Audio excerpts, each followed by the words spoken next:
me get my glasses. And then we can get this party started. I'm gonna go ahead and put this down here real quick. We're gonna go ahead and we can blank it up. Turn the volume up a bit. My voice might be a little cooked because I just had some spicy noodles. Please be patient.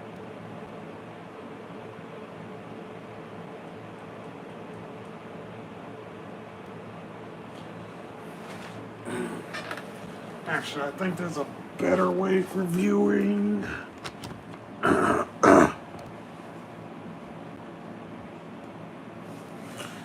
we go. I feel better about that. All right.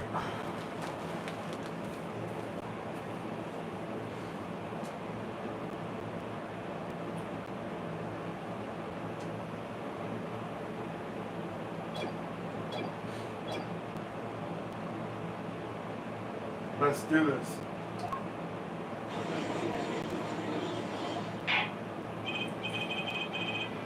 Well, we will now begin the trial of Vera mission. Is the judge okay? His voice is all raspy and he's looking around all nervous like. The repercussions of today's trial will most likely be felt for a long time, and may indeed alter our legal system forever. Today is the test of the jurist system, and the first step towards a new order in our courts. Daddy's secret weapon! The jurists will function like a jury. It is hoped their inclusion will help the courts to better reflect the people's will. Why aren't there any jurists in the room? 3 closed-circuit cameras watch this courtroom at all times. The jurists have access to everything that transpires. Jurist, judge well and judge cool. Now see here, Prosecutor Goblin. I was going to say that. My apologies there, Judge. Jurist today, judge today's trial coolly, if you would be so kind. The jurists are unbound by the letter of the law. They don't affect the trial with evidence, but by their feelings. And we're about to find out just what effect they're going to have. Very well, Prosecutor Goblin. The details of this case, if you would. The victim is a painter, Drew Mitchell. He was killed in his own studio. His coffee was poisoned. By whom, you ask? None other than the defendant, Vera Mitchell. There wasn't any poison in the coffee. Done. Someone has been doing their homework. Indeed, poison was not present in the coffee, but on the mug itself. The mug? The residue found on the rim, I say. The autopsy report describes the manner of our victim's death. The court accepts this into evidence. Death by octroquinine poisoning. Estimated time of death is in between 9 and 9:30. Goddamn, why do people always kill people around 9 o'clock? Goddamn. According to this report, the victim's death was caused by octroquinine poisoning, a chemical compound that does not occur naturally. Lethal dosage is a mere 0.002 milligrams. The touch of octroquinine in the body is the touch of the reaper's sight. Very well, Prosecutor Goblin. You may present your witness. I have for you today a simple man for a simple case. A man who witnessed the murder in its entirety. That journalist, no doubt.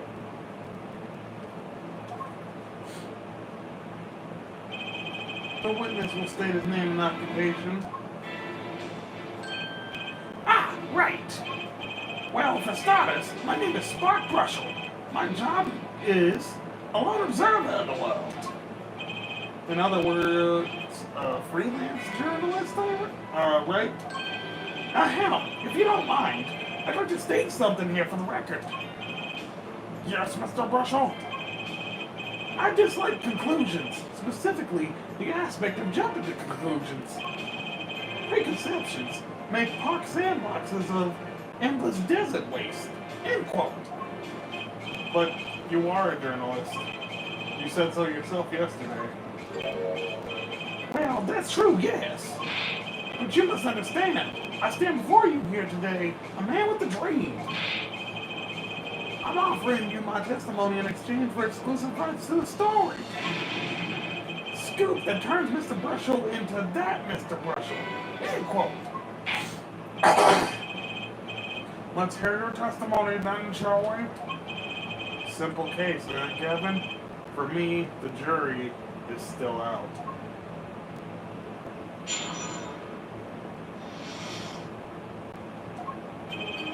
I visited the studio around 9 p.m. that night to do the interview. The first outsider to enter the atelier. Journalist history made. End quote. His daughter brought us coffee right after we started. And you know what happened next? Star Falls. End quote. No one else entered the room besides her the whole time.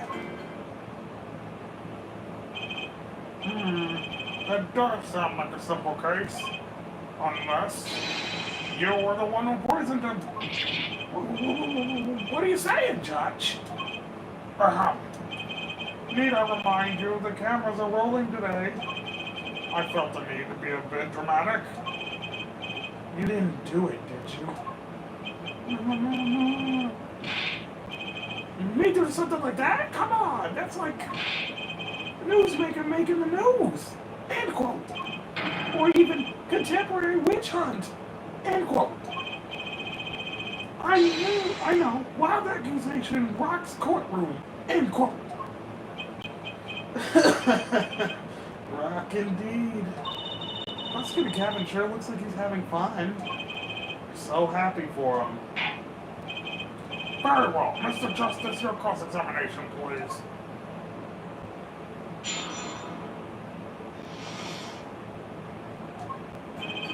Go to the studio around 9 that night to do the interview.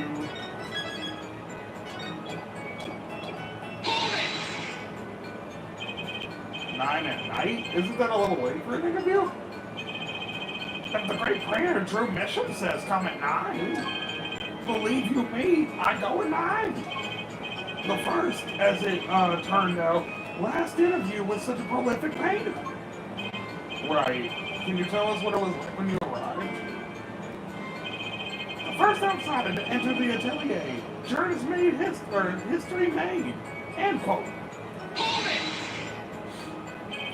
You were the first reporter ever in Drew's studio? Posterity will look back on that night as a turning point in journalistic history. A basically insignificant step forward for all mankind.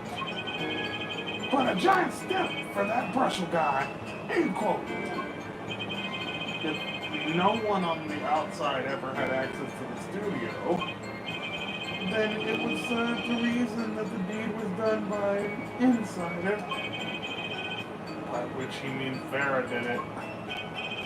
So, how did this epoch make an interview go? His daughter brought us coffee right after we started. Would you mind being a little bit more specific?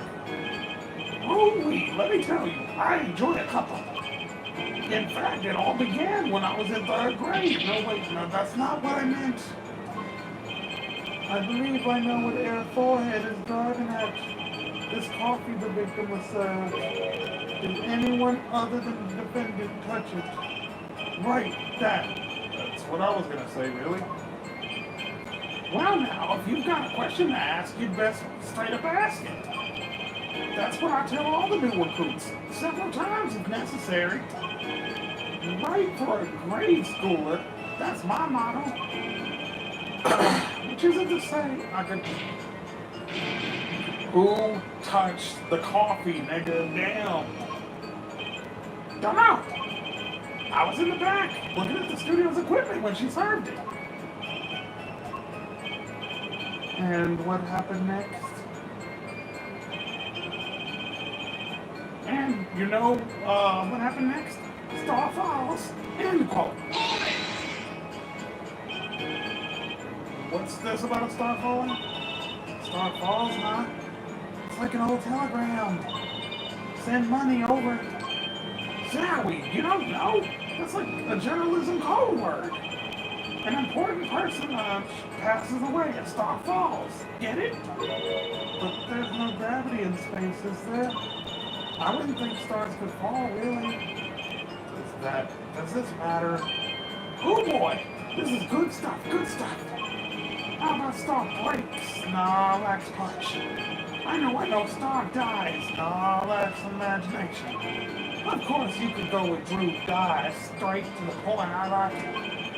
I think we need to hear a little more substantial. Coffee, the star is coffee. I think this is important, so... The moment of death. About when Mr. Mission passed away. Oh boy, what a scene it was. He puts his coffee mug down with the crash, right? Yes, and then the cold finger of death touches his spine. Light flames, sputters, and fails. So cold was that touch, he could do naught but tremble uncontrollably. Actually, life's flame is a little tired. Life's river flows over. Yes, that's a go. I think he's starting his article already. Could you describe it a little more simply? Well, as you can imagine, I was pretty surprised. He hit the floor, as they say. Artist seizure, his final performance. End quote. Dr. Quinine paralyzes the central nervous system. The body arches back like a bow. Whoa, that's quite enough of that. Some of us want to be able to sleep tonight. Oh yeah? Well, I want the details. Lots of juicy details.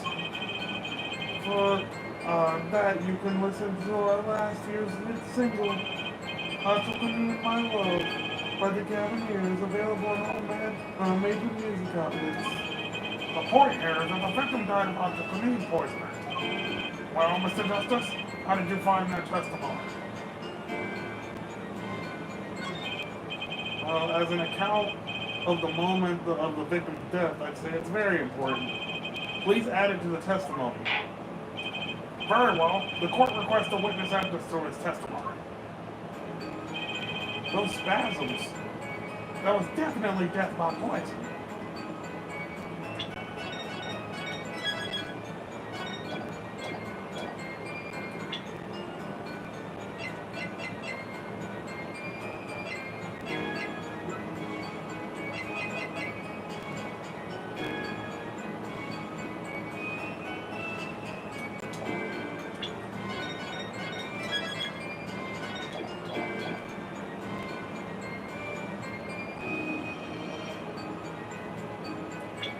Would it be the cup? It's not the cup. Okay.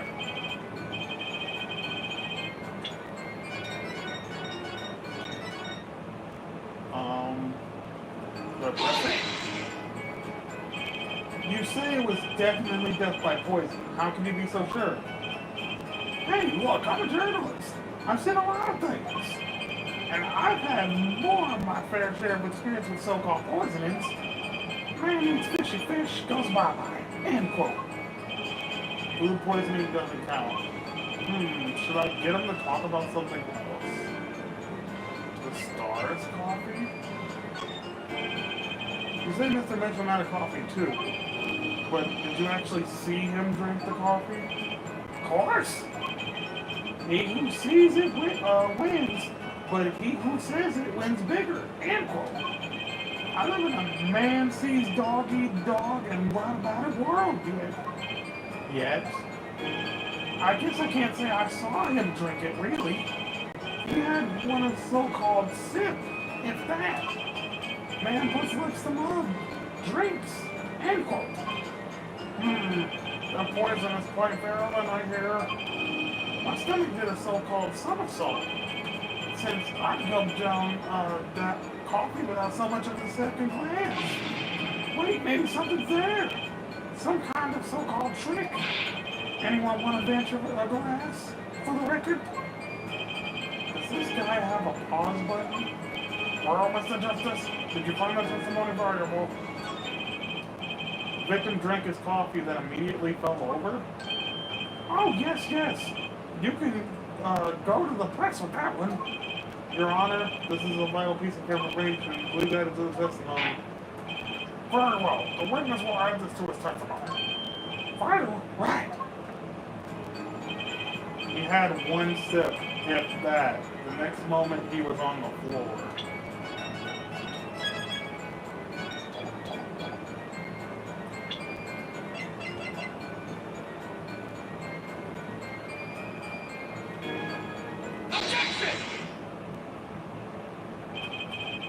You know what I have a problem with?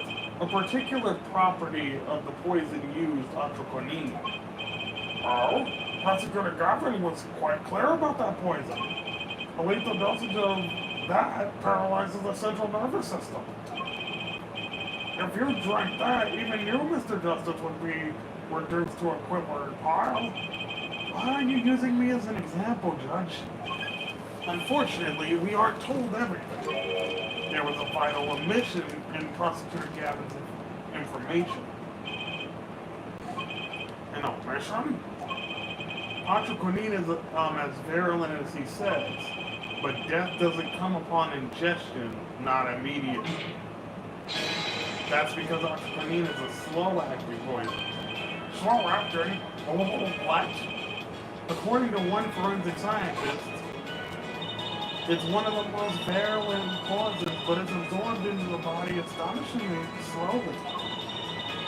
It takes at least 15 minutes from the time of ingestion for adverse effects to show. If we suppose that the moment Mr. Mitchum sipped the coffee was when he sealed his face, then he would still have had time to enjoy his last cup of joe. Order! What's the meaning of this? If what the defense says is true, why? That contradicts the entire testimony we've just heard. Well, Mr. Brushel, anything to say on the record? Slow acting? SLOWACT? It was valid, right? Even then, it had already begun digging its claws into the journalist. He's working on his scoop. Objection! It's Brushel, yeah. Here, Brushel. Let's take a trip back down memory lane. Huh? Did the victim really die the instant he took a sip? Think it over. This is vital. You know what I think? I think that was a not-so-subliminal suggestion, end quote. I admit, it does cause a problem if he died when you say he died. I would be forced to say off Rogers' sizing to my simple taste, and you would be forced to say farewell to your article. Come again? You can't write a story based on conjecture, can you? And as the case drags on, other reporters will pick up the scent. And you'll be forced to kiss your exclusive scoop goodbye. Scoop? Look, wait, just wait a second, just 1 second. We're waiting, out with it, man. I think I just recalled the so-called important detail. A revival of recollection, end quote. A story survival, end quote. Turning utterly confused, end quote. Actually, I did notice something when I visited the studio. I've heard of poison that takes its sweet time, see? but not what I've been saying for the last few minutes, apparently. Mr. Russell, are you saying you noticed something that explains what happened? You bet I am. The antidote for a poisonous contradiction, end quote, you might say. Or I still have no idea what you're talking about, end quote, I might say. I figured it out, but only after an in-depth interview. See, thanks to my journalism skills, I know who poisoned that coffee. Order, order, order! As far as I can tell, the witness is standing by his testimony that Mr. Mitchum died the instant after he drank his coffee. Of course I'm standing by my testimony.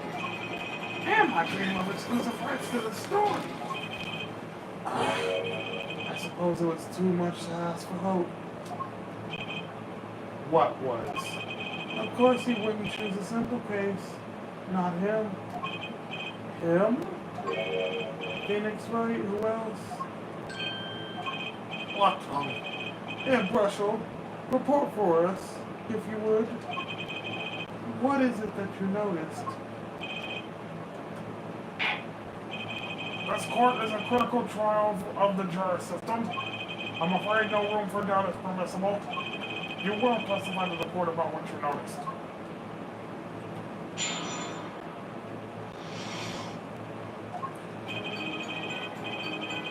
When I arrived at the studio, Mr. Mitchum was at his desk. He seemed to be writing a letter, but he quickly sealed the envelope. I thought nothing of it at the time, of course.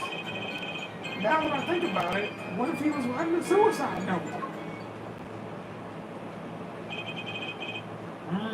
A suicide note? Yes, he had this look on his face. A man's face inscrutable as a quadratic equation, end quote. Suicide? Poor Mr. Mitchell. But that means Vera's innocent.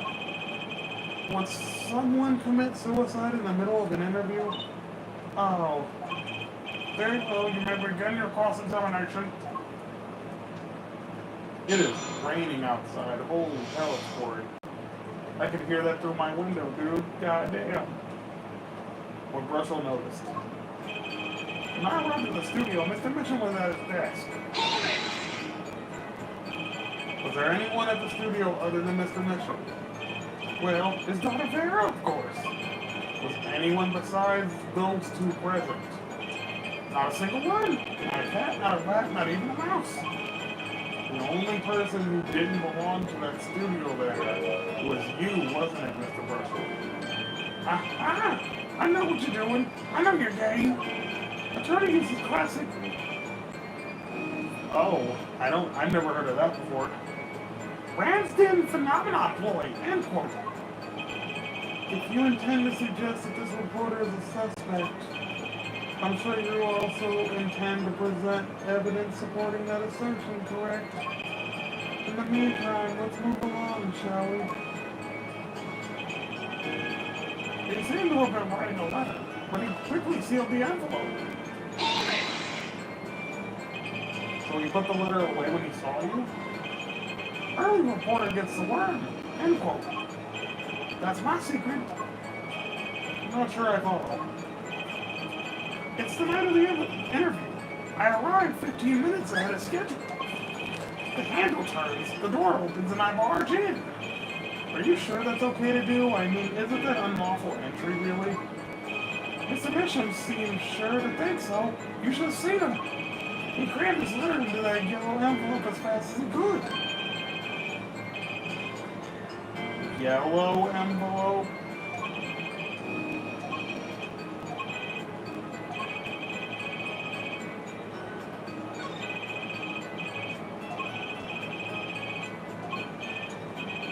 Like, is this bitch colorblind? He said yellow. What the fuck are you on about, nigga? As it just so happens, there was a single letter in the desk drawer at the scene. In a red envelope. What? Prosecutor Garvin, Oh shit, wrong place. Prosecutor Gavin. Yes. Was a yellow envelope found at the scene of the crime? Unfortunately, no. But therefore, head, it's easy to mistake the color of an envelope. I guess. But not this envelope. You see, it was postmarked already. 7 years ago. Oh, Mr. Marshall? I could explain that. Drew, right? He wanted to get that letter in the envelope pronto. Get it out of my sight, sight of my beady eyes, right? So he grabbed the nearest envelope and crammed it away. And what about the whole red and yellow envelope contradiction, chump? Well, Mr. Justice, have you ever anything to say to the witness's claim? That night, the victim put the letter he had been writing in a red envelope.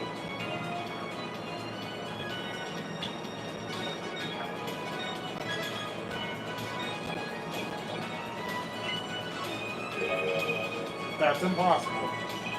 I like your expression, so full of confidence. It's simple, really. As it just so happens, the defense team investigated the contents of the envelope with the assistance of a forensic scientist. What? Note that this letter is addressed to Drew Misham. Oh? Why would he address a letter to himself? Let alone send a suicide note to himself. I've been scooped! Order! Mr. Marshall, can you explain this to the court? Oh, my. How could I have forgotten? I suppose this happens to the best of us. Reporter gets old, forgets lots. End quote. Bitch, how old are you?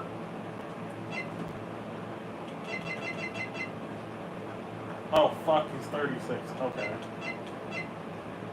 44, 52, 19, 15, 33. So only there's people on the page. Damn. I'm still waiting for an explanation, Mr. Marshall. Well, that's the thing, see? After he put his letter in that envelope, Mr. Misham sat there searching his desk drawer for something.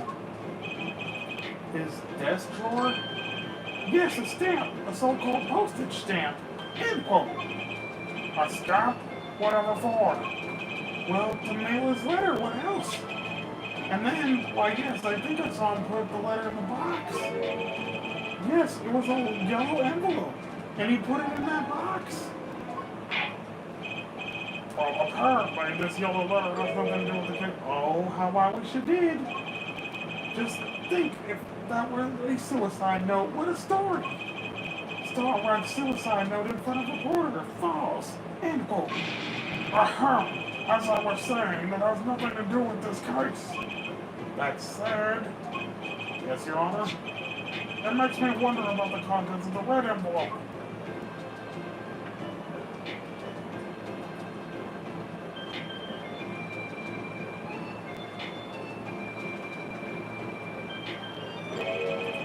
$100,000 is quite a good deal of money. So this is from 7 years ago, yeah? So, am I finished? Here, I mean. Am I finished here? I was thinking of, going home to start writing.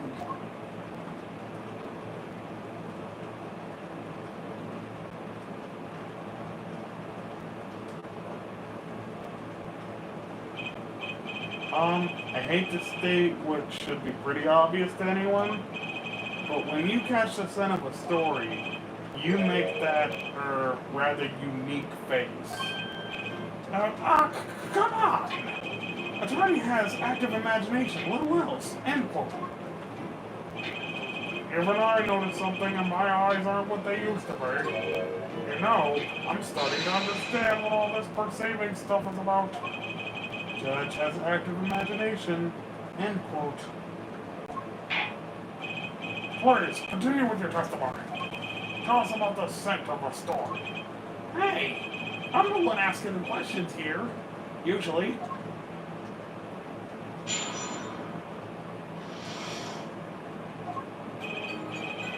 Actually, it took a bit of work to get a thumbs up on the interview. Reporter Village's story gets his interview. End quote. The story concerned a certain case from 7 years ago. That red envelope probably has something to do with it. Say what you will, but Drew's talent was without compare. So, you threatened to go to the press with this story? That's how you got your interview? Blackmail? Well, yes. I mean, no. No. It wasn't exactly black. I mean, Something wrong, Mr. Bushel? look. This is my story, my tidbit. Journalist info is livelihood, end quote. I see. While you had me chatting away in here, what's going on out there? What if some Wally Wordsworth or Sally Scooper gets wind of my story? They could be going to the press while I'm going to waste. The court feels your pain, Mr. Bushel. Mr. Justice, let's pick up the pace. Certain case 7 years ago. Wait, 7 years ago?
Tell us what case? Let me state one thing, Mr. Attorney, and you can quote me on this. I can't talk about that case. Well, why not? Yeah, it's about journalistic pride and staunchness and credibility and connections. Journalists reveal sources only over his dead body, end quote. So what'll it be? Gonna strangle me? Dead man don't tell tales, Mr. Attorney? He sounds pretty determined not to talk. Our chances of breaking his will aren't looking good.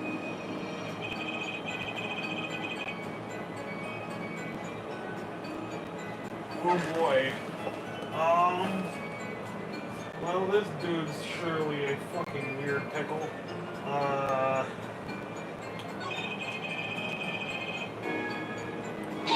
Press him on that.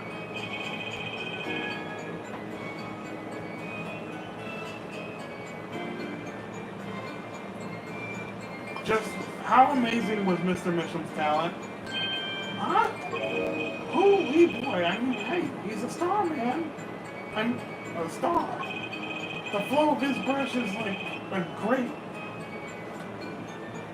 undulating river across the canvas. Artist paints lights up studio like sun quote. This guy's full of wacky gestures. That one just now is wackier than usual. He looks kind of nervous to me, Apollo. Definitely. I'm sensing something different than before here. Maybe it's time to bring out you-know-what.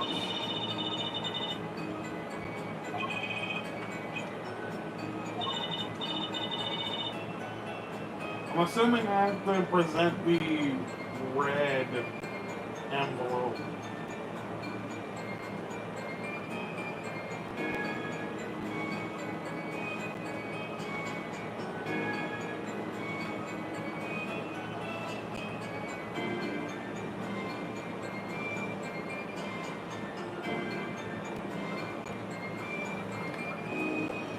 Hold on.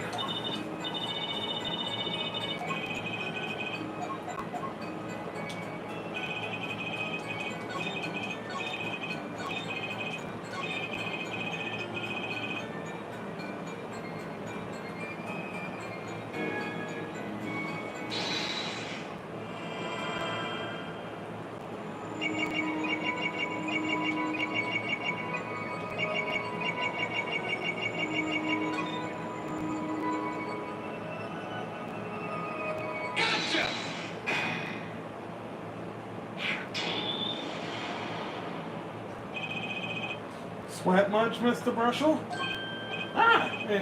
Well, yeah. Man can't help his glance, you know. It's more than that. When Mr. Misham's talent was mentioned, you suddenly began to sweat buckets. You're hiding something about his talent. What?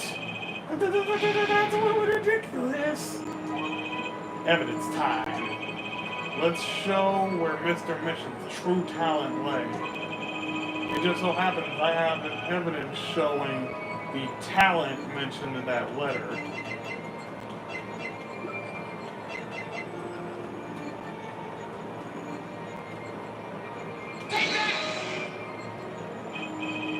Can't help but wonder what the court's supposed to conclude from this evidence. God damn it.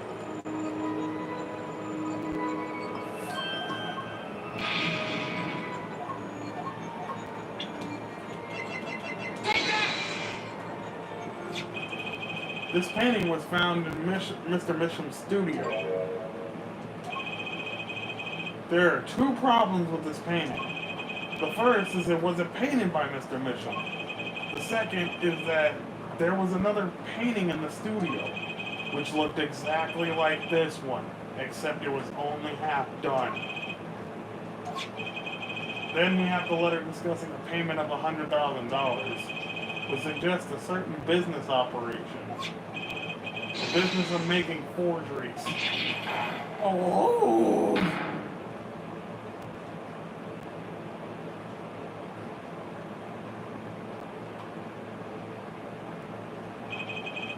That is all, Your Honor. Everyone! Please, everyone! Can we please keep this private? Please? This is my story, my scoop.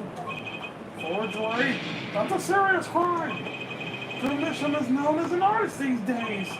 But there were rumors he dabbled in another kind of art until a few years back.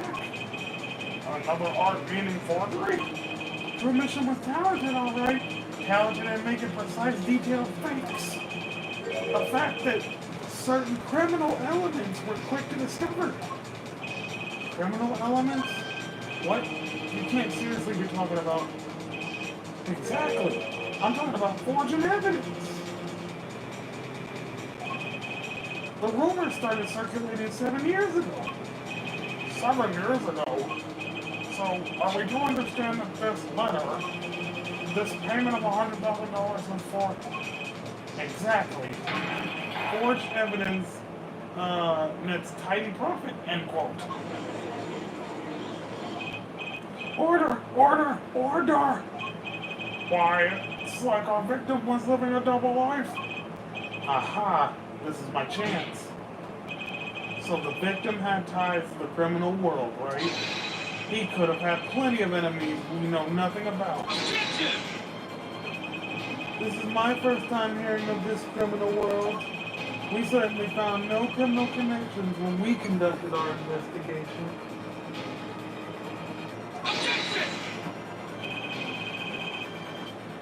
But how do you explain all this money? You have to admit there's a possibility of some illegal activity here. But there's no proof tying this letter to our case. Our case was and remains simple from the beginning. Only the defendant could have poisoned that mug that night. And you, of course. Hey! The only thing I poison is my pen. When I'm writing reviews. Mr. Bushel, your testimony to this point has been quite unreliable. It doesn't speak well of your reporting acumen. What are you talking about? My journalism is rock solid. Journalism's so solid, you could stand on an elephant on it, end quote. In any case, let's hear a summarized recap of your testimony. If you can ascertain the situation in that studio from the recap, the trial is over. Hello? What's he talking about? The cross-examination showed Mr. Russell didn't have a reason or means to poison him. As long as there is no other suspects, then the killer had to be Vera. That's what. This next testimony is our last chance. Mr. Russell, your testimony, please.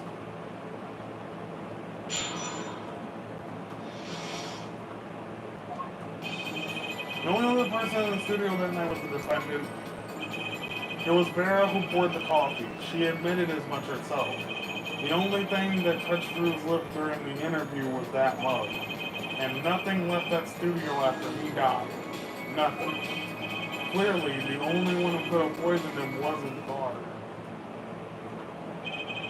A nice testimony, clear, succinct, and without room for doubt. Aw, shucks. You really think so? I believe this clarifies the situation that night. Very well, Mr. Justice, you may begin your final cross-examination. All right. I still have one trump card to play, and I won't let this trial end until I use it.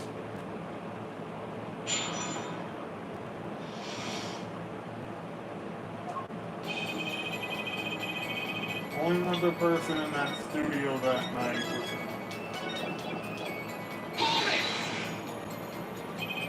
But that doesn't prove Vera poisoned it. How many times have we heard that one air forehead? The poison reached its victim via that coffee mug. And from where did that coffee come? Not to beat a dead horse again and again, but perhaps you could fill us in. I'm on it. You need a horse to beat? I'm your man. It was Vera who poured the coffee. She admitted as much as hell. And you witnessed her pouring this coffee? Of course I didn't witness it. When she came in with that tray, the coffee was already poured in and steaming. Let us not forget that the defendant has admitted to pouring the coffee. I heard her statement, I poured, I served, and I killed. What? That last part was a little short.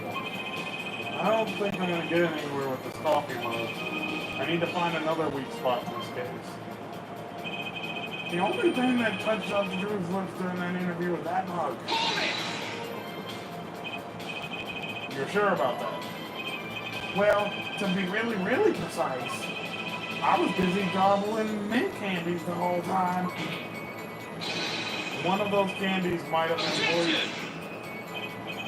Yet, at the same time of the autopsy, no fresh fragrance of mint filled the room, and no mint residue was found. It was a long shot anyway. Don't tell me you're still trying to prove this. You think the victim ate, drank, or otherwise ingested something other than coffee? Well, Mr. Justice, if you have some proof. I don't think so, but possibility's there. I can feel it. Just, just maybe not prove it, not yet. The possibility isn't going to cut it, not now. Mr. Mitchell ingested that poison via a route other than that coffee? Not yet. It can't be proven. I do believe our little forehead is growing up. Pity. We like the rash, youthful forehead best.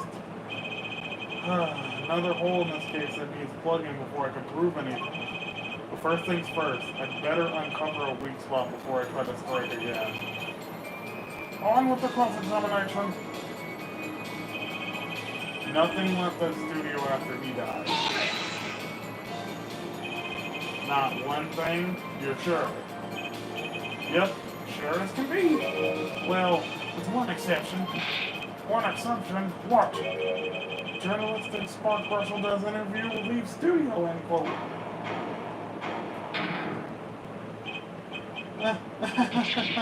Come on! It's a joke, get it? Not funny, I know, but still, come on. Did something leave the studio that night? Why does that sound familiar? Where have I heard something like that before? Now that we're proving the witness is a comedian of sorts, I'd like to turn to our defense attorney before returning to the testimony. Do you have any idea what, if anything, might have left that studio? Just one thing. One thing that left the studio that night, actually. A certain something that vanished from the crime scene. By which you mean something other than our witness? Of course. Don't tell me. Their mission? Believe me, any comedic relief I may provide is entirely unintentional. Then, let's see what you've got for us, Mr. Justice. Well, this thing wasn't at the scene of the crime, so I can't show it to you. But I do have evidence that shows how it could have been taken from the scene.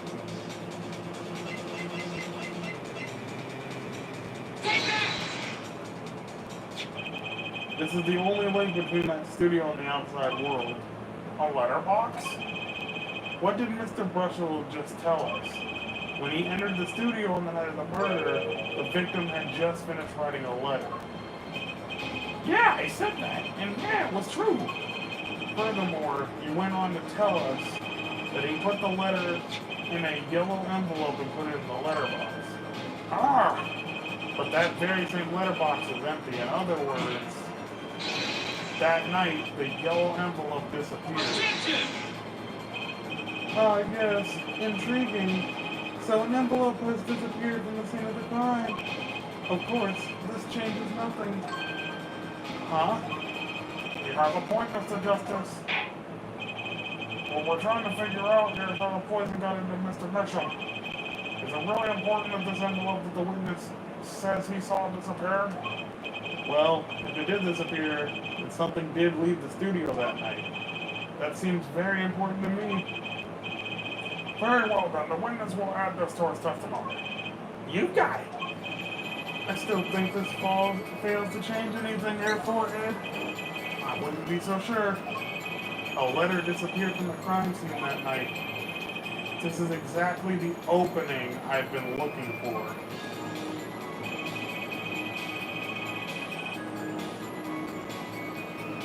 I hardly think that matters.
Nothing could be more suspicious than an envelope disappearing from that studio. And you were hiding that fact from us. Yes, well, actually, I don't argue the possibility that the letter disappeared from that studio. But therefore, Ed, isn't there a much more serious question before us? Right. How Mr. Mitchell was poisoned, I know. Mr. Burchell's testimony has changed, which means the facts of the case have too. And what he's told us means something entirely different now. I'm starting to think. Let's keep thinking, Apollo.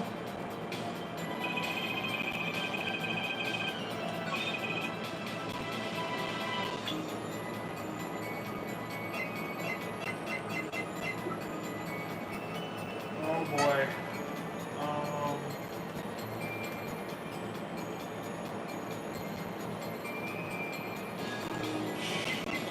Can't be the autopsy. Like, dude, why would he put his autopsy in there? It's dumb.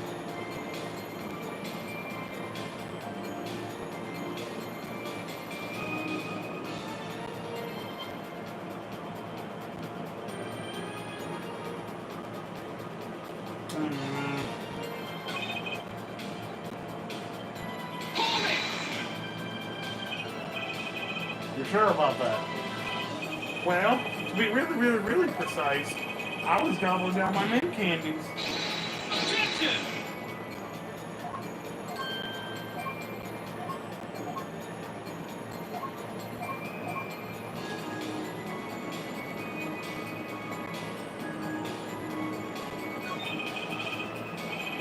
It's possible. Here goes nothing.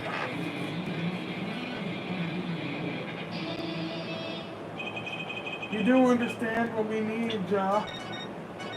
It's gonna raise the stakes. It's gonna hurt if I fuck it up. Proof, Air Forehead, not possibilities. Of course. Prosecutor Gavin, I hope you understand. I'm ready to give you that proof. What did you say? I have proof of the disappearing envelope. I saw him writing a letter, I did! Which was picked up by the mailman, I presume? Of course, which means that envelope had a stamp on it. A stamp? Ah! As we all know, stamps come with dried glue on the back. In order to use the glue, you have to wet it by licking the stamp. Objection! No one worth talking to actually licks stamps in this day and age. Objection! Even if you wanted to talk to him, you couldn't. He's dead after all. Objection! Okay, so we licked the stamp, but wait. How does that explain the entrepreneur on the rim of the coffee mug? Objection! If he licked the back of the poison stamp, the poison would have gotten on his tongue, right? What would happen if you put the coffee mug through his mouth, Those traces on the mug weren't the killer's doing. It was all the other way around. What? The coffee mug didn't poison Mr. Mitchell. Mr. Mitchell poisoned the coffee mug. What? Order! But that doesn't? Recall, if you would. Oxyquinine is a slow-acting poison, yes? The poison enters his body when you put the stamp on the envelope. But his time wasn't up until the very moment he touched his lips to that cup of joe.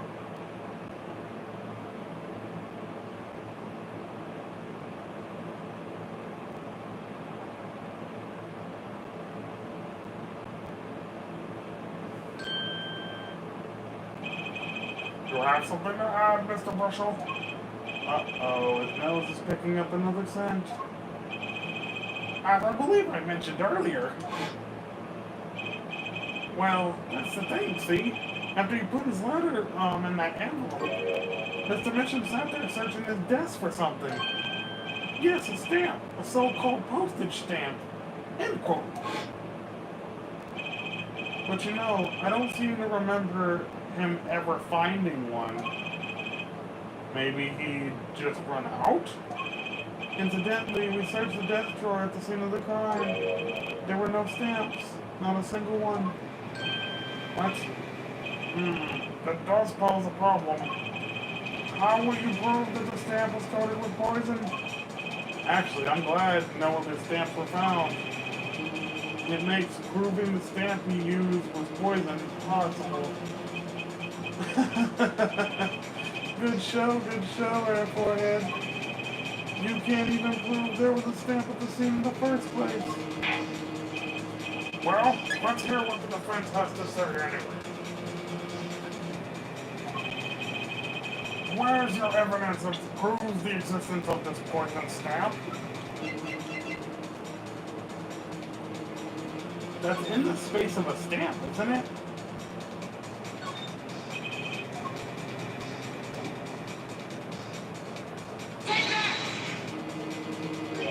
Well, that certainly is a cute little frame. By little, I mean really little. It was on the victim's desk, Your Honor. Quite empty, as you can see for yourself. I noticed that too during my inspection. So what? Apparently, you weren't as observant as you should have been. You see, when you saw this frame, it was missing something quite important.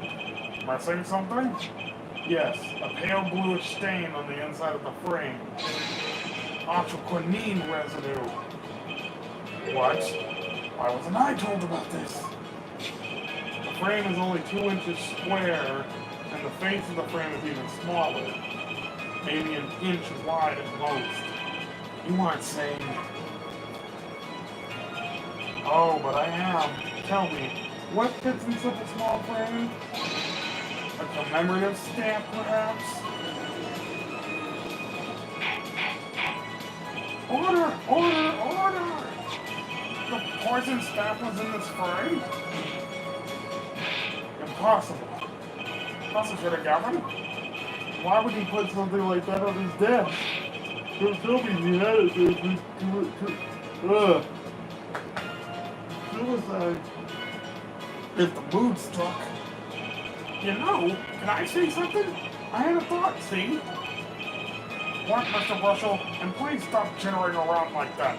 It was very weird. The victim was a forger, right?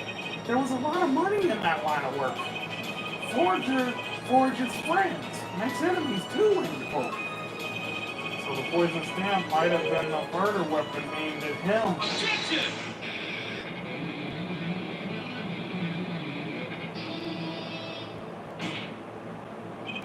Oh, Rich, that's Rich. Leave the ridiculous flights of fancy to the Gavineer's song lyrics, please. Finally, something we agree on. The stamp was a murder weapon? Nonsense. Murder is a simple business. Why go to such lengths? No one. Or who would go to such lengths? No one. Oh, I disagree. Come again? Recall, if you would, the victim's reclusive lifestyle. Through Mitchum hid from the world. He avoided meetings. His only contact with the outside world was the mail. Ah, the mail. Now, if you wanted to kill someone you couldn't meet, but you knew read letters, a stamp would have been the perfect weapon. Ridiculous. Where's your proof? I want proof. Show us evidence that this poison stamp was sent to him as a murder weapon. I might not have evidence, per se, but things are finally starting to come together. Oh, what is it, Apollo? Your fists are trembling. I think I know what happened. I don't believe it, but I can see it. I think I know how Mr. Mitchum was killed. Well, if I listen, Mr. Justice. A certain piece of evidence points to the truth, Your Honor. I can show you how someone with the intent to kill sent Mr. Mitchum the stamp of death. The intent to kill.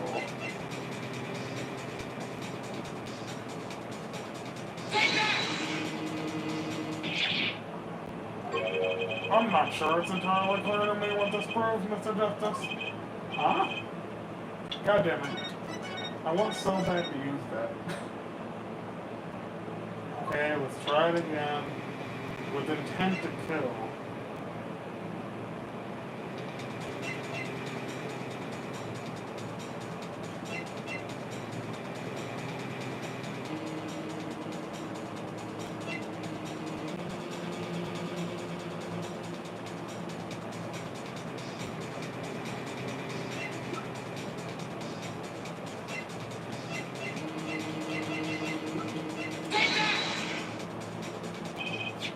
Isn't this the envelope? The one from 7 years ago? Think about the text of the letter again.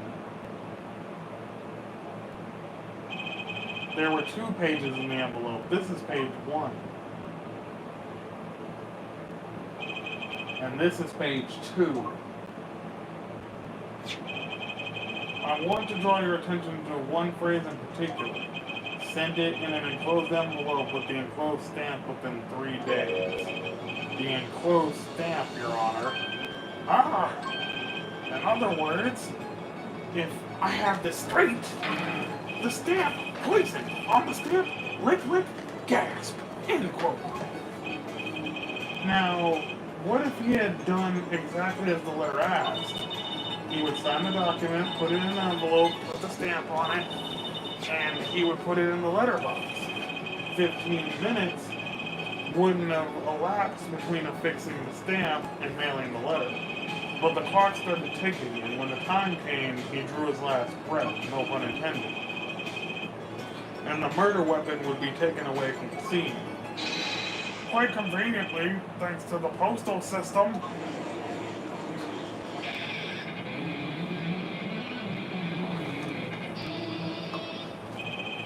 Such a splendid imagination you have there, forehead.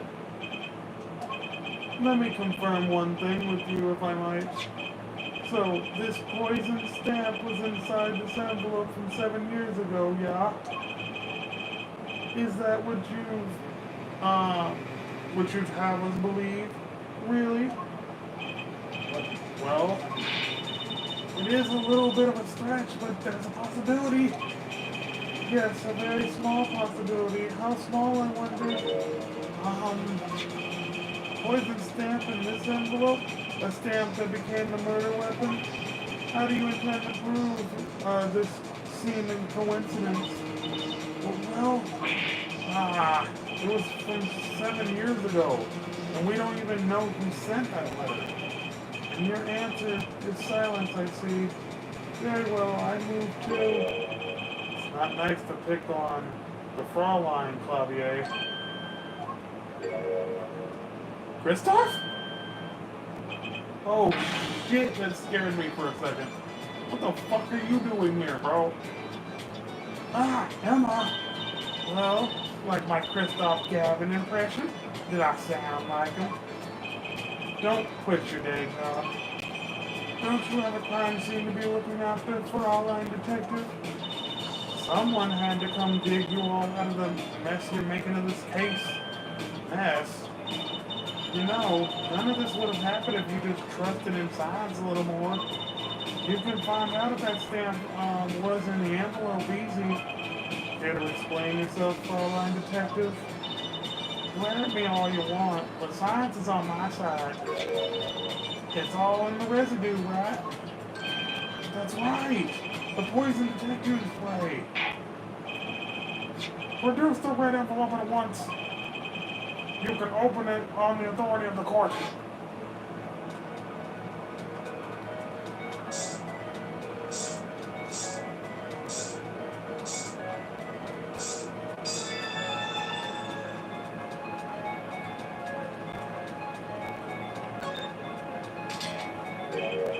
Well, would you look at that? No mistaking it. That's aquaquinine residue. I don't believe it. A murder weapon from the past. Now, 7 years later, it bears its friends at last. Objection! Absolutely outrageous. Tell me why. Why didn't this murder weapon take place, or did this murder take place 7 years ago? Well, there's one possibility. Maybe Mr. Mitchum figured it out. Figured what out? He realized what the person who sent this letter wanted him dead. So he sent his reply with a different stamp. And he put the decisive evidence in this firing?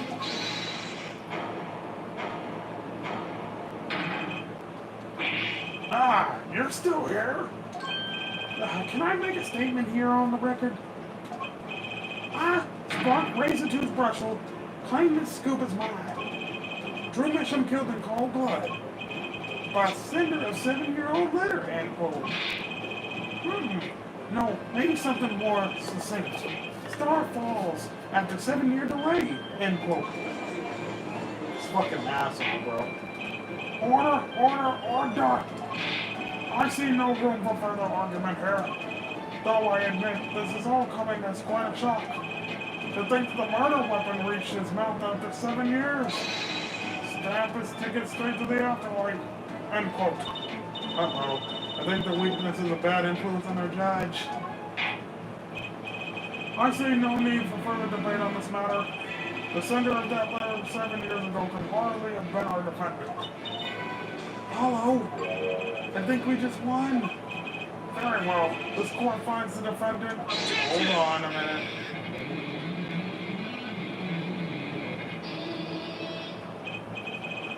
Is this the bright future of our legal system? Prosecutor Gavin?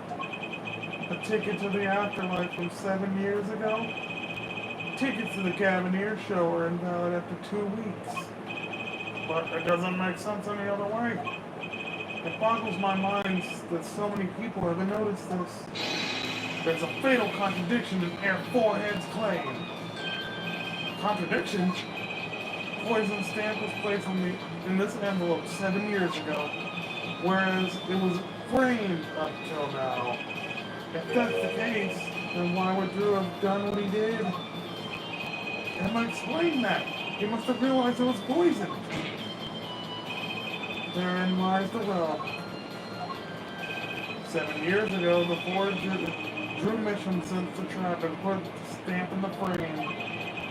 I do not debate this, but it begs the question, why 7 years later did he use the stamp on the night of the murder?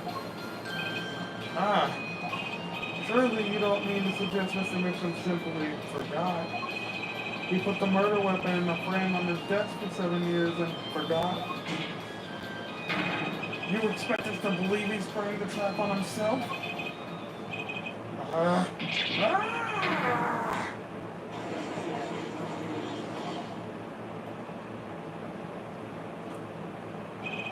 Well, I admit this is quite shocking myself. It does seem highly unlikely that he would fall afoul of a trap that had been sitting on his desk for 7 years. Hello? I don't think we're winning anymore. I'm glad you see we're back in the real world now. Welcome back to reality. We've been waiting for you, Air Forehead. Okay, then how do you explain the poison stamp that was in this envelope? The poison stamp? Where exactly is this poison stamp again? Have you brought it to the court for us? I see no proof that such a thing ever existed. What about the atropine residue, huh? Oh, I agree, there does seem to be atropine residue. But Air Forehead, it's certainly no stamp. Yeah, but even if your precious poison stamp did exist, Drew Mission never would have used it. That is all.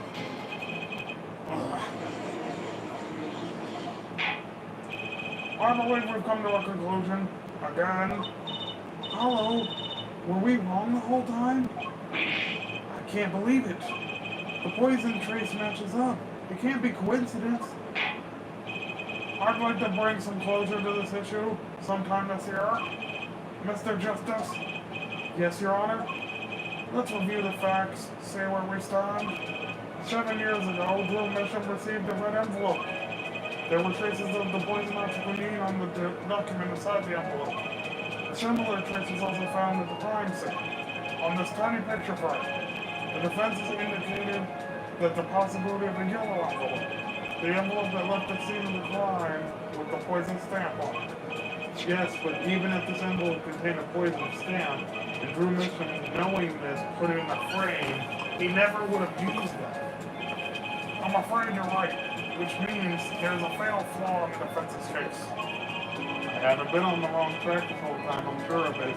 The traces of aquamarine, the envelope, the frame, and Drew Mission's mysterious death, they're all connected somehow. Well, Mr. Justice, do you have a conclusion for us? The defense stands by its case, Your Honor.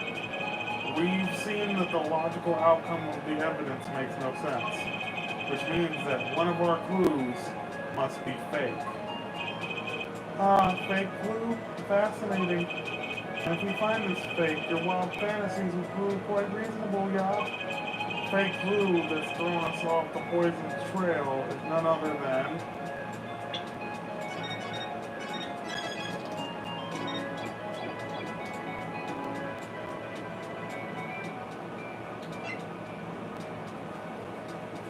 I would say the frame. This frame is the fake clue? Without a doubt, Your Honor. Objection! Wasn't it you who presented this evidence to the court? Oh. Hold on a second, Apollo. The poison on the envelope, that frame, and the coffee mug, they're all connected somehow. Oh, right. I can hear it already. It looks like the fake was you, Air Forehead. We can flog ourselves later. Now's the time for thinking. The fake clue that was thrown upon the poison trail was...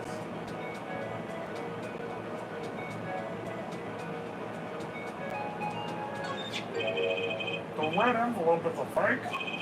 Without a doubt, Your Honor. Objection! You presented that to us. So it has to be Drew.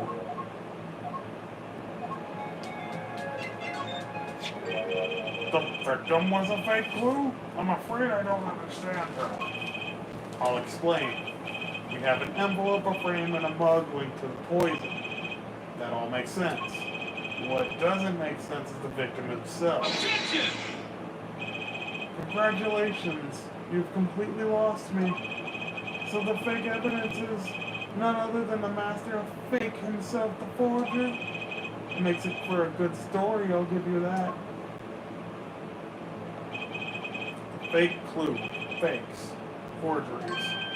Ah! I know that face. I just had an idea face. I don't know if I'm right, but I'm going with it anyway. What if our forger is the fake? Come again? 7 years ago, our forger sniffed the trap and stepped aside. 7 years passed. Now the forger stumbles upon the same trap and dies? Why? That's what I want to know. Because the forger who was killed was a fake Drew Mitchell. Here we are again. The victim was a fake. One forger smelled the trap, one forger fell into the trap. That's 2 forgers, and one of them was a fake. Order! So you're telling us that Drew Mitchell, the victim, was a fake? Well, he was the fake, who was the real forger. You better not be claiming there was some kind of switcheroo. I'm afraid you're going to have to back up your story. I think it's all starting to make sense. Mr. Justice, show us who the real Drew Mitchum was. Drew Mitchum wasn't the real forger. There's only one other person it could have been. Understood, Your Honor? Forger Drew Mitchum was himself a forgery. A real forgery.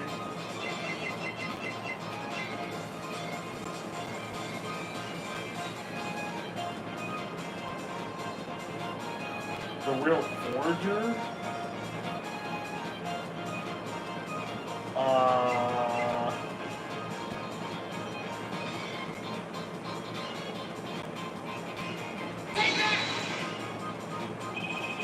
There can only be one explanation, really.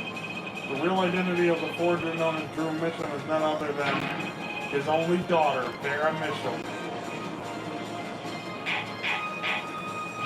Order! Mr. Justice, this is going on a lot neither for you. I kind of agree. I mean, Vera, a forger? Let's consider it before you write it off entirely. But with the paintings in the studio, one fact becomes quite clear. Forgery had been taking place in the studio for quite some time. The forger wasn't caught in that trap 7 years ago. This can only mean that the one who was caught in the trap wasn't the forger. Well, actually, that does make a certain kind of sense. One more thing. Only 2 sets of fingerprints were found in the forger's studio. Drew Mitchell's and Vera Mitchell's. If we know that Drew Mitchell was the forger, that leaves only one possibility by process of elimination. Forger was Vera Mitchell. Well,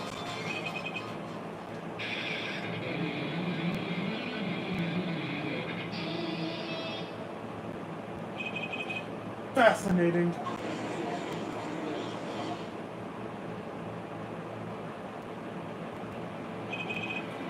Vera Mitchell? You've been paying attention to the trial so far. Let's just ask her and be done with it, shall we? Who are you? Who is the forger, Drew Mitchell?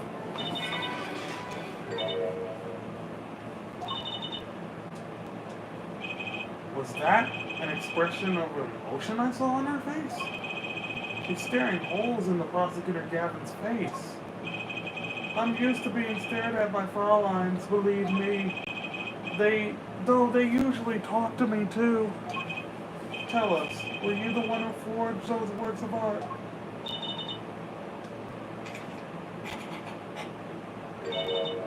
Yes. So the forger Drew Mitchell was you? Yes. It was me. What? What?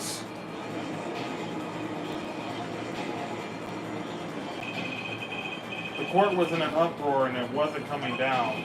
We had to break for a 10-minute recess. So her dad got killed because... Alright.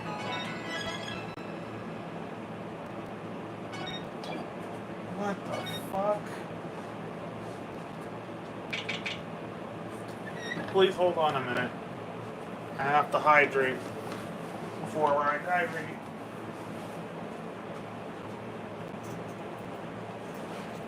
Oh boy, Adachi B.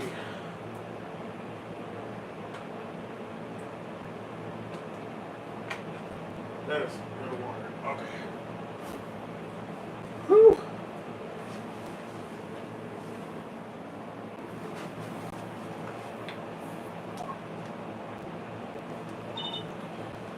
Okay. So where exactly does this leave us, Apollo? Well, the Drew Mitchum who was killed wasn't Drew Mitchum the forger, basically. Huh? Then who was he? Well, he was actually doing her nails. So you really made those forgeries?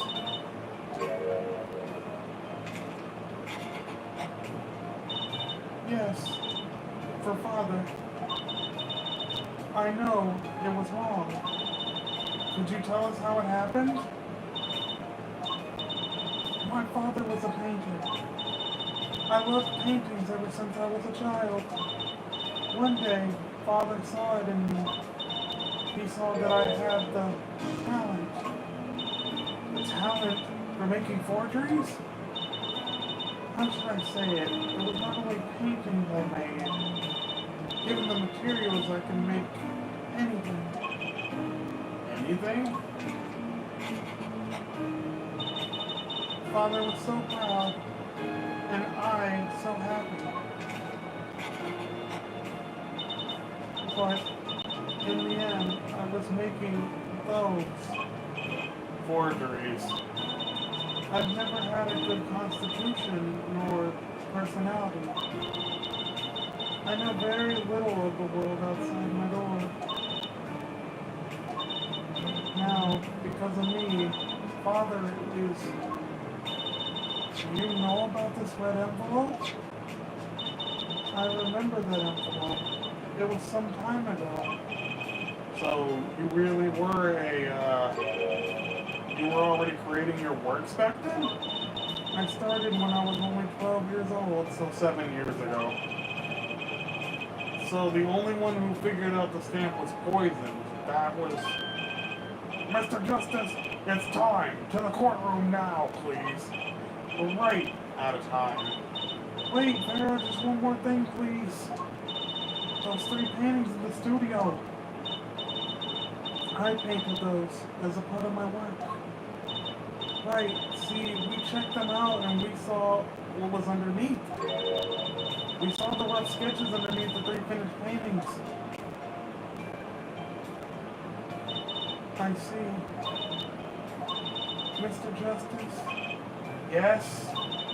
Father, he knew of you. Of both of you. Your late father? He was watching, gathering information. All about the Wright and Co. law offices. But lately, we're not doing just law.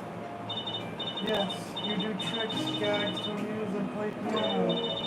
Well, we're not really they're not really gags. Yet, when Father heard you had resumed the legal business, how pleased he was. Who was Mr. Misham? How am I supposed to know? What if he was Daddy's daddy? Judging from the relative ages involved, I'd say that's highly unlikely. Things are really confusing enough with all these daddies running around. We know that the victim's daughter, Vera, was the forger. What does this mean for our case? Guess we're about to find out.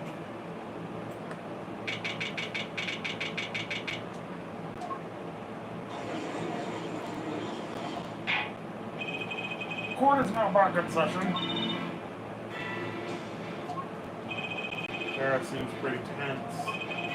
She's practically chewing her fingernails clean off. Perhaps you begin with telling us how it all worked. How did you set this up, Drew Misham Forger persona? There's that stare again. She's drilling more holes into his head. I know it's hard for you, but hey, he's a handsome guy. What's hard? Very well, miss, if you would.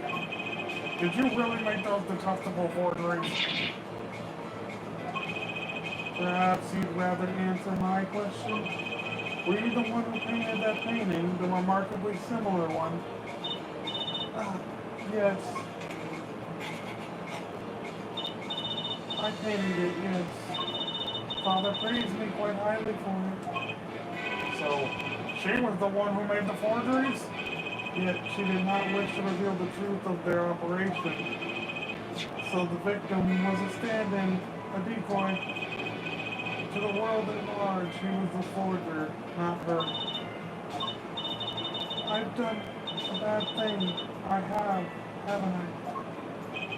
Regardless, we need a little more information about, for instance, this. You have seen it before, yeah? Yes. It was in the desk drawer. Very well. You may proceed with your testimony. Tell us everything you know about this envelope.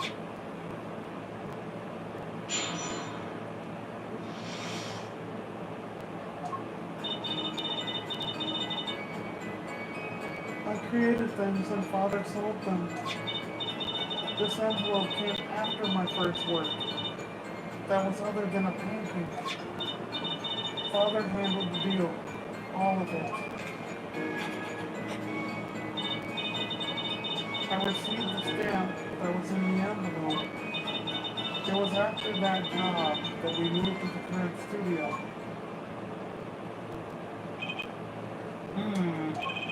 There certainly was great interest in your testimony. Not that the witness realizes it. Very well. Begin the cross-examination. Right, okay. I need more information about this forger. This Drew Misham.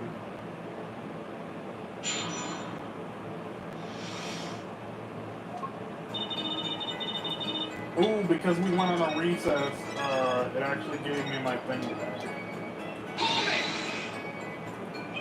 So, these things you were making are... You mean paintings identical to other paintings, right? The closer they were, the happier Father was. I was happy too. Still, you're quite young now. When did you begin this work? My first painting sold when I was 12. Your Honor, she had no idea what she was doing was illegal. Objection! Easy there, little attorney. You're not here to defend her for the crime of forgery. True. Please tell us more about this red envelope. This envelope that may very well have killed your father. Alright. This envelope came after my first work. It was other than painting. By other than a painting, you mean you've only done painting up to that point? Yes. But Father had a realization. He noticed my talent extended to making things other than paintings. For instance, a letter someone had written, or a fingerprint left upon a cup, or a signature on a document, a seal upon a letter. None of this makes her sound very innocent at all. And the $100,000 promised in this letter was a start. The beginning of a new industry for Drew Mitchell. A new industry? The creation of items to be used in criminal proceedings. Proving evidence, in other words. Father handled the deal. All of it. So you didn't know how the things you were making were being used? I enjoy painting very much. I think I understand. The Fraulein has lived in an unusual little world. Can you tell us what happened to the papers that were in this envelope? Father signed them and sent them back, I believe. Did he follow the instructions? Send it in an enclosed envelope with the enclosed stamp. This is a rather important matter. Give your answer some thought.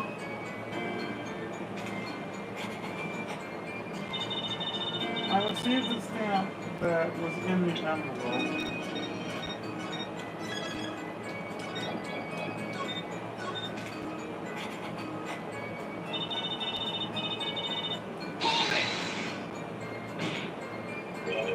What do you mean you received it?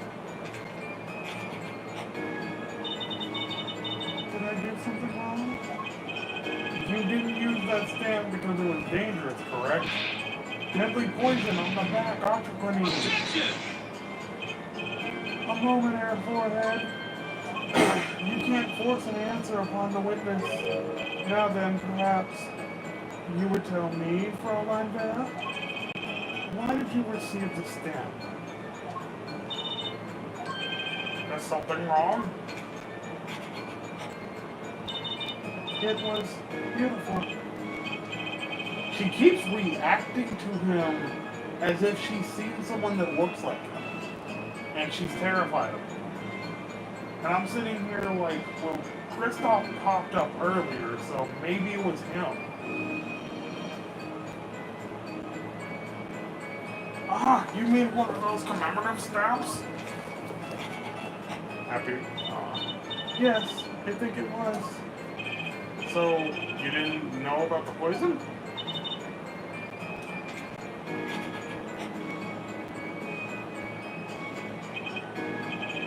I guess not.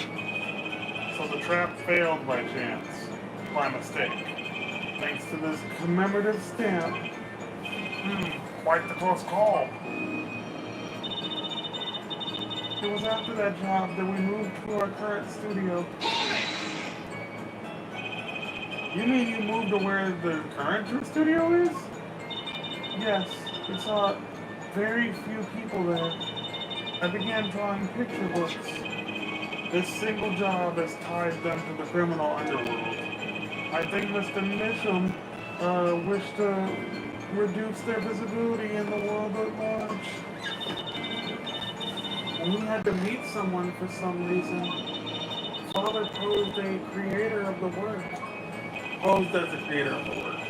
So that was the real essential or essence of the artist, Drew Mitchum. You did the work and he supplied the face. So, you really didn't know anything, did you? You had no idea how much danger you were in.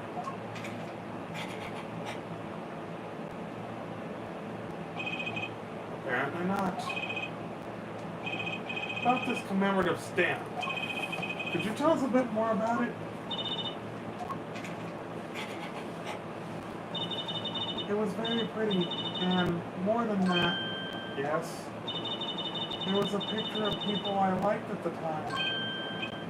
This is something new.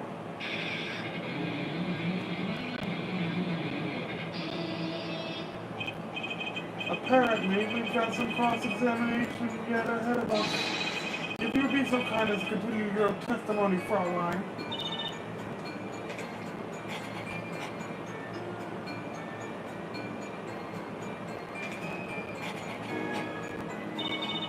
The stamp was a picture of my favorite magicians, so I kept it.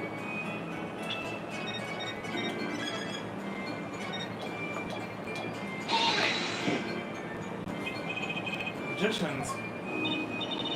I love mysterious things. I always have. Even though she fainted when she saw Mr. Hat.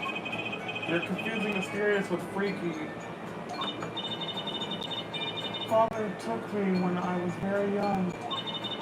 It was a great magic show. I loved it so much. See? Isn't magic great? Fine, great, yeah, sure. No need to get all excited.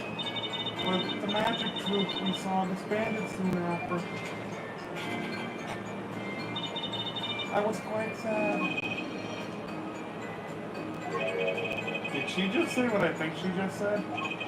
Magic troupe. Now, where have I heard that before? The red envelope came after she completed the first job. That makes it a letter from her client, whoever wanted a forgery made. Hello? We're close. We just have to piece together the parts. A deadly weapon in a red envelope, and the path it took to take Drew Mission's life.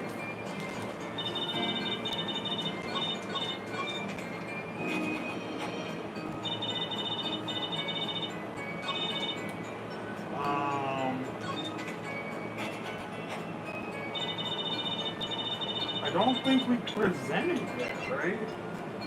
The grammar envelope. Do we present this yet?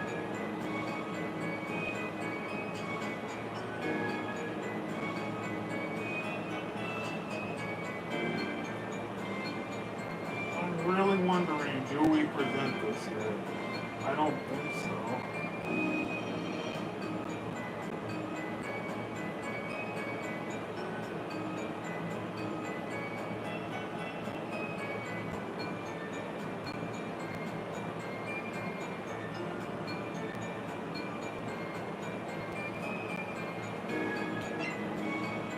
Objection! Those magicians you like. Was it this bunch? Happy face. Yep. Apollo, they're not a bunch. I see. Still, I have to wonder, why include a commemorative stamp like that in a business letter? Good question. Well, pretty stamps are always better, and you can't beat Troop Van. But the whole murder plan was a failure because of it. Ironic, don't you think, Prosecutor Galvin? Prosecutor Galvin? Grammaire? That's what Gavin. Might I ask just one question of this witness? In your testimony just now, you stated this was your first work that was other than a painting? Please tell me, what exactly did you make? Can I ask what? No! Answer the question, now! Prosecutor Galvin, you're usually not the one whose volume concerns me. Yes, it is unbecoming of me, I apologize. But I must know, please, Miss Mission, tell me. It was a book. A single page in a book. A book? Be more specific. It was a handwritten book. Like a diary.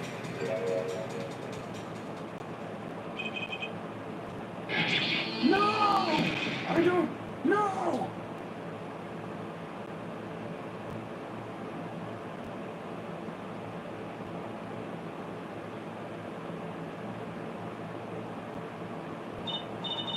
What's wrong with Prosecutor Gavin? He looks like he just saw a ghost. Miss Misham, this book.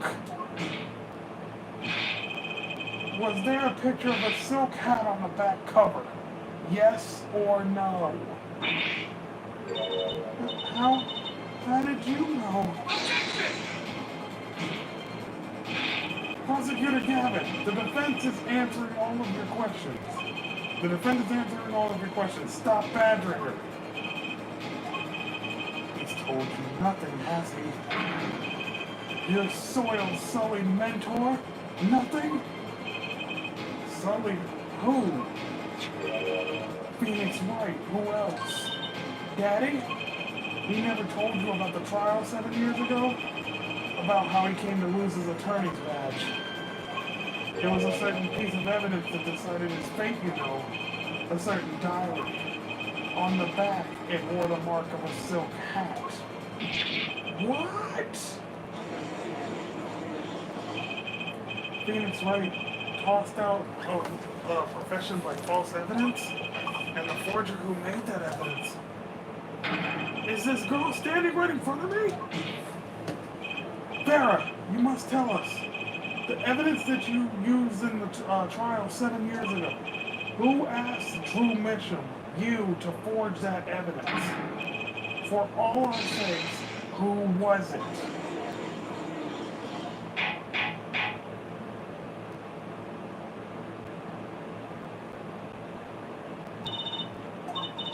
We only met once. You met the client? Well, who was it? It was... What's going on with Vera? She's staring at Prosecutor Gavin's face again. Yes, what? Is there something about me? I remember clearly. I remember who gave me the book. The diary. Who was it? Ah! Oh! Vera!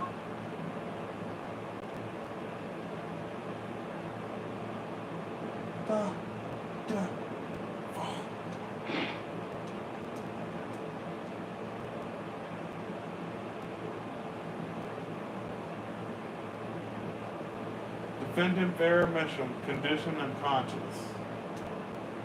Examiner's diagnosis, acute atroquinine poisoning.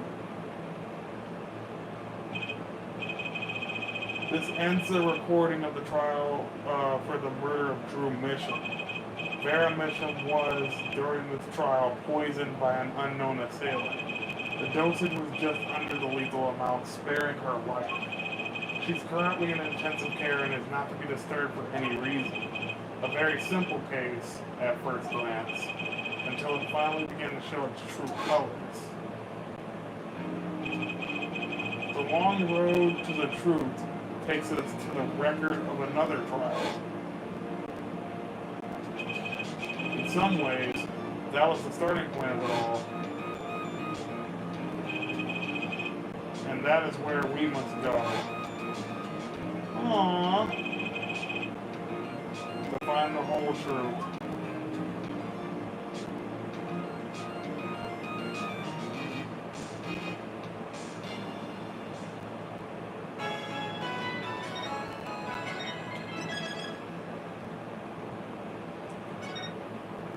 The trial 7 years ago. We get to learn how Phoenix Wright, defendant extraordinaire, attorney extraordinaire, came to lose his badge. We get to learn that next time I load this up because it is getting late for me and I'm tired. I love you guys. Thanks for checking out my stream. And I will see you next time I'm ready to stream. Maybe I'll do Claire Obscure. Fortnite for its new season since it's May 4th today. I have no idea. But, alright. Appreciate you. Later. Have a nice night, day, or morning, wherever you may be. Take care.